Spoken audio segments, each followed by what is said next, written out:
how to deposit TRON in Tonkeeper. So the first step is to simply open Tonkeeper, and then you're gonna have to simply tap on buy and sell, and then you're gonna have to simply use Mercurio, and then you're gonna have to buy some TON token. So you're gonna have to buy any amount of TON.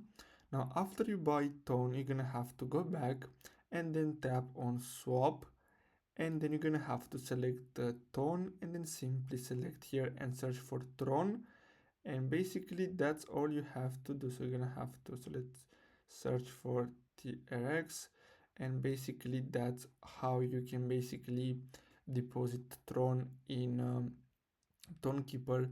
So the only way to do that is by swapping these two coins. So swap TON for TRON, and basically that's all. So I hope you found this video helpful.